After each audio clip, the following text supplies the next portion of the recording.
Winter weather may be freezing you out of your barbecue plans this time of year, but the Low and Slow Barbecue Show is still burning brightly to warm you up with the promise of the future and what's coming once we can get out of the house and get back on the barbecue trail. How about barbecue brunch in Charlotte? Maybe you're looking for a new barbecue joint. There's one getting ready to open in Spindale, or a wing place you've never tried. We'll talk about all today's episode of the Low and Slow Barbecue Show, sponsored by Carolina BBQ Festival, April 17th and 18th in Charlotte's Victoria Yards. The full slate of events will include more than 30 pitmasters, 3 big events, all the details at carolinabbqfest.org. Go there for pitmaster lineups, menus, entertainment schedules, and of course, the tickets. You can also go to lowslowbbqshow.com, click into our blog about this year's festival for a ticket link, get it, use it, enter the code LOW and SLOW, and get a discount on all your event tickets. Those events will begin March 28th with the Carolina Barbecue Brunch at Town Brewing in Charlotte. They're calling it this year the Brisket Biscuits event. Of course, we had the scoop on the theme in our last week's episode. Today, we're excited to bring you the lineup of featured pitmasters and chefs. This year's event pairs Carolina barbecue experts with some of the Charlotte region's favorite chefs, and the brunch is presented in partnership with Savor Charlotte. If you don't know, Savor Charlotte's a program from the Charlotte Regional Visitors Authority, a unique culinary experience that offers a variety of curated menus, interactive classes, themed dinners, and of course the one and only live event, Brisket Biscuits. All this is going on in the latter part of March 11th through the 28th. You can find out more at charlottesgotalot.com. And of course, the Brisket Biscuits event features all those chefs from around Charlotte. Let's talk about those barbecue brunch pairings. It includes at the top our buddy Matthew Register from Southern Smoke Barbecue in Garland. Of course, we've had him on the Low and Slow Barbecue Show several times in the past. We always enjoy meeting him at Pinehurst and the Christopher Prieto Pitmaster Invitational. If you don't know, he's a cookbook author. He wrote Southern Smoke. You can find out more about him at southernsmokebbqnc.com. Of course, he cooks for Marcus King when he comes to town and has a family reunion. He's at the Holy Smokes Festival, the ACC football games. I think he was at Duke and maybe another game during this football season. You name it, Matthew Register is going to be there. So he's definitely going to be there with Carolina Barbecue Festival's Brisket Biscuits. He's going to be teamed up with Chris Coleman. He's the chef and partner for Belt on Hospitality, a farm to fork focused Charlotte restaurant group that includes the Goodyear House, Old Town Kitchen and Cocktails, Folia, Chief's Modern Cocktail Parlor as well.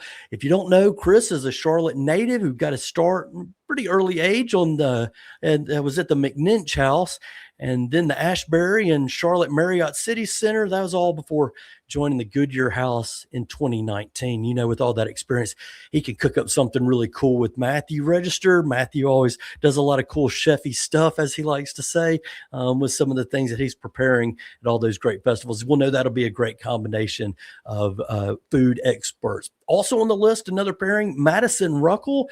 He's with Mama Jeans Barbecue and Soulful Sides from Roanoke, Virginia. Madison got his start with Home Team Barbecue in West Ashley in the Charlotte region. And of course, he's been around the world as a featured chef in many places. In 2024, Mama Jeans was named one of the South's best new barbecue joints. He'll make a great pairing with Chris Rogienski, and he's the opening executive chef for Supperland. That's in Charlotte. And if you didn't know this as well, Supperland Charlotte's Colleen Hughes was just named the Michelin Guide's American South Exceptional Cocktails winner. Chris involved with Supperland from the outset. And before that, he was with Haber Dish. And now he's executive chef with Leluia Hall. It opened last year as a steakhouse focused on seafood. It's all inside a rehabilitated Methodist Episcopal church in Dilworth. Goes back to 1915. So cool old building, cool restaurant. From what I understand, this is the place you want to be for brunch. And Saturday will be a great one if you're at Old Town Brewing on March 28th. Check them out. Chris Rogienski and Madison Ruckle. Look forward to meeting those guys real soon. Another familiar face on the menu this year for barbecue brunch is Jake Wood from Lake Lawrence Barbecue. Jake and his team just opened a big new brick and mortar project in Cary. It combines all the Lawrence Food Company visions they had at Boxyard RTP. There was Lawrence Barbecue, Leroy's Taco Shop, Lagoon Bar. That's all now in one big house in Cary. It's a beautiful experience from the pictures I've seen on Instagram. He's getting a lot of recognition for the cool things that they're doing there. And of course, he's got a great fine dining background with 18 Seaboard and Plates Kitchen before he launched the Lawrence Barbecue Pop-Up in 2021. He's gotten a shout out from Texas Monthly for his brisket. The barbecue snob likes his brisket, especially the beef fat caramel chicken wings. Everything he brings to the Carolina Barbecue Festival each year is just out of this world good and creates great, unique takes on barbecue favorites. He'll be pairing up with another great flavor of background, Chayil Johnson, executive chef for Community Matters Café. He is a James Beard Foundation Award semifinalist last year. His roots go back to the age of 13 in New Orleans, where at some point along the way, he spent time with Emeril Lagasse before coming to Johnson & Wales in Charlotte. A really cool story, what he's doing at Community Matters Cafe. We met that crew last year at the Barbecue Festival kickoff event on Friday night. Now Chayil's involved here with the barbecue brunch. One of his projects with the Community Matters Cafe is they partner up with the Charlotte Rescue Mission and hire folks overcoming addiction and homelessness, try to get them into a job in the food service industry, which it's always good to have good, hardworking people ready to do good there. And it's cool to see what Chayil's doing. So I'm excited to meet him as he pairs up with Jake Wood. You know they'll cook up something really cool for barbecue brunch. Also on the menu, another barbecue pairing, Matthew Berry from Midwood Smokehouse, Lewis Donald from Sweet Lou's Barbecue. Both these guys have been past guests on the show. We'd love to have them. Check them out, lowslowbbqshow.com. Midwood, as folks know, have been named the best barbecue joint in Charlotte, according to the Charlotte Observer readers. Of course, that's a pretty good ranking, I guess, there amongst anybody. Matthew joined the restaurant when the first location was opening. He'd been tending the kind of barbecue fires ever since then as executive chef. Now at all 6 Midwood locations, that's 14 years later since he got started. Matthew got started at the Q Shack on Hillsborough Street in Raleigh back in the college years at NC State. Left the Wolfpack alma mater with his history degree in hand, found himself doing nothing else but working as a catering director. Why not? What else do you do with the history degree? Spoken from an English degree holder. Catering director, and eventually he connected with Midwood's founder, Frank Scabelli, and now they've got a great barbecue tradition created here in the Carolinas. And another great new barbecue tradition, a little bit newer, I guess, Lewis Donald, he's partnering with Matthew Berry.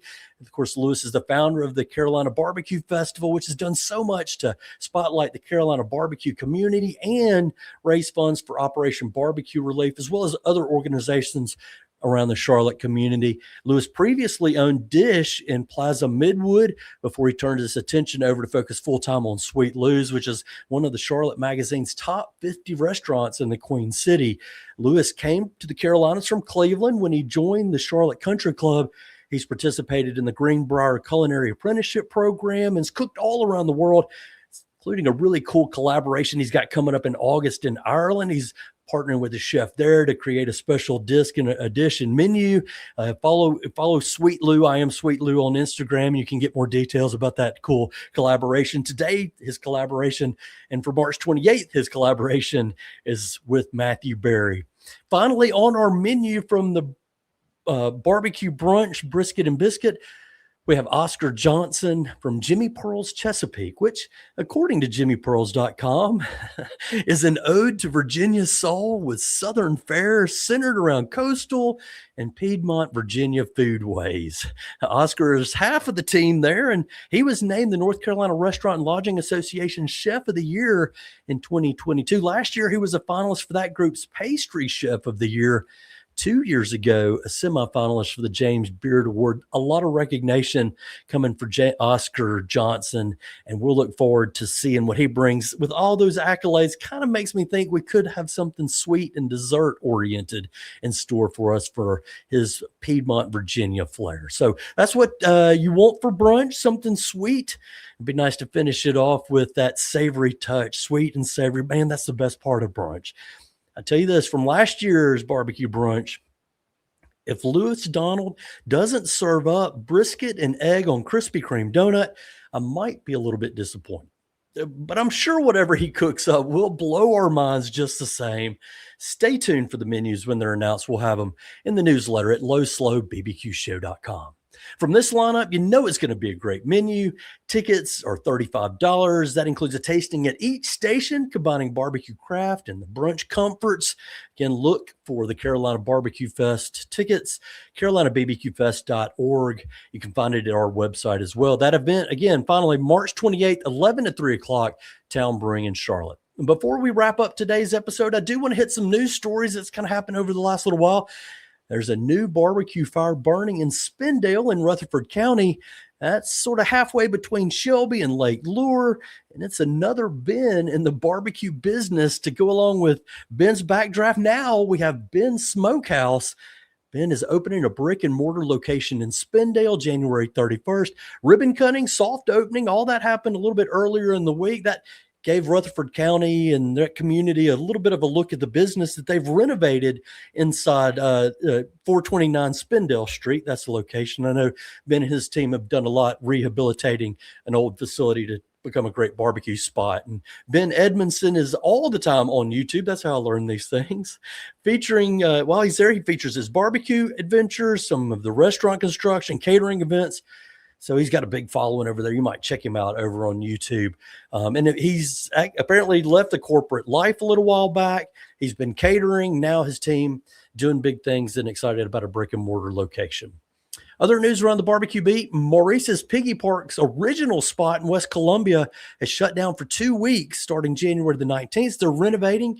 You might remember back in October 2024, a fire burned those offices and the central kitchen there at that site. Since that fire, the restaurant's been using temporary smokers set up kind of out in the parking lot, as well as an adjacent satellite campus, you might say, to do some of their other cooking. Despite the closure, 7 other Maurice's Piggy Parks locations will remain open.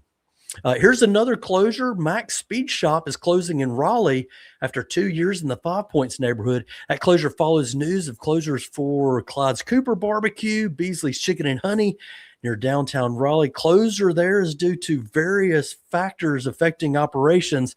There's some sort of suspicious sounds to that kind of thing, but it could be anything. Who knows? We do know Mac's Speed Shop continues to operate 7 locations across the Carolinas, including one that hosted a great pig picking back in the fall, another one of the Carolina Barbecue Festival events.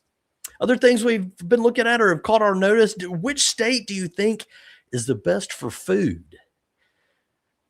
Sad news for the Carolinas. According to 5,000 people polled evenly across every state, Carolina number 1, New York, Texas, Louisiana, and Florida rounded out the top 5. I don't know what you could say. I don't know about Florida. Louisiana's pretty good. Texas, how did they get up there? That poll was conducted by HelloFresh. They also asked what dish and flavors best represent the states of these poll respondents. For North Carolina, good news, no surprise, it was barbecue. In South Carolina, they labeled it as soul food. So I think soul food definitely includes barbecue. So nice to see that Carolina's at least recognize that we got barbecue deep in our genes there. Speaking of the Carolinas and South Carolina specifically, Charleston Post and Courier's food editor has recently suggested an itinerary for 3 days in Charleston. That includes a barbecue lunch at you pick either Rodney Scott's Barbecue, Home Team Barbecue, Lewis Barbecue, and Palmyra Barbecue. It seems like all the usual suspects, but she only gives us a one stop, one thing to visit. So I feel like I got to get all 4 of them. You know, if I'm in Charleston for any period of time, at least 2 out of the 4, maybe not just once. Although Parker Milner does say barbecue must earn at least 1 spot on an itinerary. And maybe if you've only got 3 days, maybe 2 barbecue spots. Finally, where do wings fit into the world of barbecue? Think of wings, I think about meat that's been seasoned or brined and then smoked over hardwood and served maybe with or without sauce. That's barbecue, right? Most of our favorite barbecue joints serve good wings, as you probably know. Sometimes they smoke them and then fry them. That's the best of two worlds. Southern Living's new list of 20 best spots for chicken wings in the South includes 3 specifically barbecue places on that list. One of those was in the feature top 10, another 2 in the worth the trip briefs. As you all probably could guess, most of the places on that list were sports bars, kind of like the local Q in Greenville. I will admit that when I saw local Q on the list, I thought, well, this has got to be barbecue, but it's pool, as you might. Local pool Q, local Q, but they've got one of the best wing places according to Southern Living. On the barbecue joint side of it, Saul's Juke Joint in Birmingham, kind of in the Crestline neighborhood, they got a top 10 spotlight. Saul's Juke Joint was opened by the late Mike Wilson, North Carolina native, and Saul's now smokes wings over hickory wood, then flash fries them before a dip in the Saul signature sauce and a drizzle of the white sauce. And Matt Moore from Southern Living says the meal is one of the best representations of barbecue translated into a wing format, rich in both soul and flavor and apologetically messy. So those are high praises in my book. Congratulations to the team now running Saul's Juke Joint in Crestline of Birmingham. Also on the list of the Big 20 is Mama's Mustard, Pickles, and Barbecue in Louisville, Kentucky, and Smokin' Joe Box in Sherwood, Arkansas. If you're a fan of wings, Red's Corner and Southern Pines host a food truck wing battle. They got the food trucks. They're going to bring them out. They're all doing wings. Saturday, February the 8th from 1 to 3. Reason I'm bringing it up, our man Chris from Blue Suede Barbecue is a competitor in it. February 8th, 1 to 3. It's the Red Corner Food Truck Wing Battle in Southern Pines. Check that out if you're a really big wings fan. That, my friends, is the final word for the Low and Slow Barbecue Show this week. Thank you so much for listening and for sharing our podcast with your food-loving friends, especially those who appreciate Carolina barbecue. A big thank you to our season sponsor, the Carolina BBQ Festival. Tickets are now on sale at carolinabbqfest.org. Also, thank you to the Mesh.tv network of podcasts and our producer, Andrew Moose. He makes us look good and sound good. And, well, there's only so much you can do with the looking good on our videos on YouTube. I may have a face for radio. You can see that on our podcast at the Low and Slow Barbecue Show's YouTube channel if you want to. Or you can visit lowslowbbqshow.com for our blog. We got to sign up for our weekly newsletter. That's where we deliver the latest Carolina barbecue news, fundraisers, food truck schedules, event guide, all that to your email inbox. Just sign up for the newsletter today at lowslowbbqshow.com. For the Low and Slow Barbecue Show, I'm Chigger Willard reminding you that for the best barbecue and the best barbecue podcast, make it low and slow.